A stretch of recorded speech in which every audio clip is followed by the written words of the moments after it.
business cycles. Yeah. The business cycles. Societal changes tend to happen slowly and after situations reach their tipping point. So a couple pretty depressing examples. In 1911, the Triangle Shirtwaist Factory fire in New York City killed 146 garment workers, mostly young women immigrants. The company used to lock the employees into the building to keep them working and to block labor organizers from coming in and encouraging workers to join. When a fire broke out in the factory, workers who couldn't find an unlocked door were burned to death, or they threw themselves off the roof. The widespread outrage resulted in new workplace safety standards and catalyzed labor unions. By the way, that building was bought by NYU, and I attended numerous classes. And there's an anniversary of the tragedy remembered every year. It's pretty heavy. There's actually online, there's some, there's like pictures, newspaper pictures. Really, really terrible. Mm-hmm. In some cases, like there were, several people from one family killed in that event. And then you have the economic collapse of the Great Depression, resulting in massive unemployment, poverty, social unrest. It led to FDR's New Deal, which introduced Social Security, the Fair Labor Standards Act, which we've talked about on the show before. That's about minimum wage, overtime pay, and the 40-hour work week. It also created the Wagner Act, which guarantees workers the right to unionize and engage in collective bargaining. More recently, in 2013, in fact, the Rana Plaza building in Bangladesh collapsed, killing over 1,100 workers and injuring thousands more.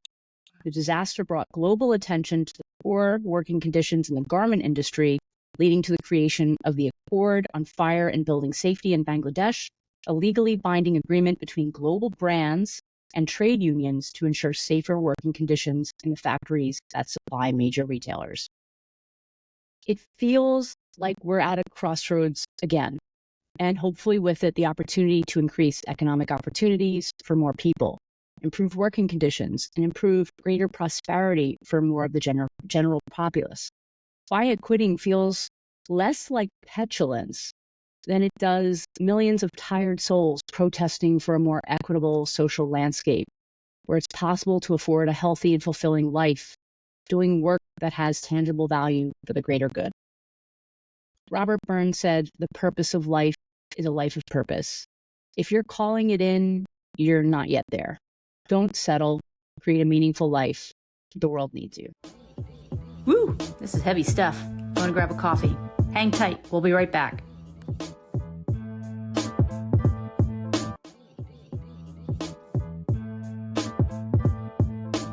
Power dynamics are central to human interaction, most especially the world of work. So at the surface, you accept a job based on a job description and interview conversations. But this is only the very top layer of a multi-layered onion.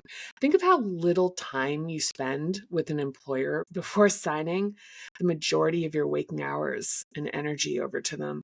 It's similar to moving in, possibly marrying someone after going on a few dates. So often, this so-called reality initially presented is not what it appears to be.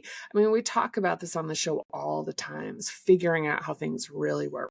So central to this, and it's pretty obvious and tactical, is doing what is expected of you.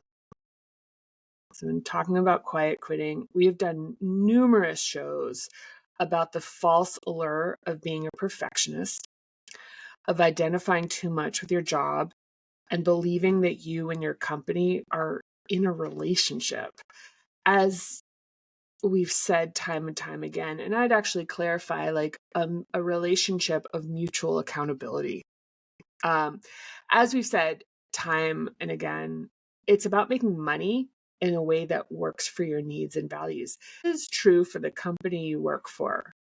Your central criteria is to make as much money as possible, and this is just as true for you. Your job is about making money for yourself, for your family, to provide food, shelter, clothing, also recreation, entertainment, enjoyment. It's about funding your life as you want to live it. Ideally, your job should involve the opportunity to grow, do things that align with your values on at least some level, and be treated with respect and given reasonable autonomy. Sometimes this is not the situation you find yourself in. And until you can afford the life you want, you should focus on building towards it. So stay out of the crosshairs of problematic office politics, and at the executive level, learn to effectively play the game without becoming emotionally entangled, and learn what your boss likes and do it. Be humble, be engaged without becoming overwhelmed, be helpful to coworkers, and lay low. Two additional thoughts on this. First is the impact on quality and innovation. America has been world leader in great part because of economic opportunity. I was talking to an executive raised in Africa about American culture, and I forget exactly what I was saying, but they corrected me and emphatically said, "No, Katie, maybe it was something about hustle culture." They said, that's the point of this hustle culture. It's about making money, and that is why I came here. And they were talking about how intense it is to live here, and the reason that you have people who want to immigrate is they want this opportunity to like work really crazy hard. And I thought, oh, that's pretty terrifying that that's the whole idea, that they know they're jumping into the boiling cauldron. But I mean, this country's mythology is formed on a bedrock of heartwarming immigration and rags to riches stories. But our intense focus on wealth to the detriment of our environment, our physical and mental health, has made many of us revisit this philosophy. I mean, might this lead to a healthier American populace? I sure hope so. There's a larger conversation about taking control of your life by investigating what matters to you instead of trying to impress people who don't care about themselves, much less care about you, with expensive consumer goods.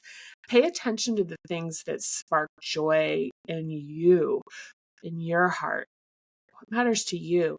It can be surprising how simple they are, but how these things get crowded out when we're exhausted and burnt out. So my last thought is, to the quiet quitter, is that letter from Quentin, talking about watching Netflix and napping. Now, I don't have an issue with either of these things. In fact, I like both a lot. I would only caution workers taking this route to consider the value in using this extra time to invest in something inspiring, energizing, and productive that, to promote health, happiness, personal growth. Yes, go to the gym, catch up on that book that you've wanted to read, take a class on a subject that fascinates you, but invest in the notion of hope for what the future can bring and the sense of optimism. I have a practice that I've used. It's called inspiration mining. And I'll set up meetings with people who love what they're doing. And this is if I'm feeling kind of disillusioned or burnt out. And when doing this, the hard part for many people doing something like this is letting the call be about spending time in the glow of someone who is engaged and energized. This is simply to shift your perspective. Sure, ask for tips, introductions, whatever. But spending time with people who are living in their zone of brilliance or close to it helps awaken the sleeping giant of our unique genius. Or maybe use all this extra time to train up in a field that interests you to potentially help support, one day transitioning from the job that funds your dreams, to the dream job that you've always wanted. If it's possible, it can take a shocking amount of energy to tread water in a non-challenging job. So if it isn't possible right now to work towards a better future, give yourself grace and stay open to the possibility that life can be fantastic, even if it doesn't feel that way right now.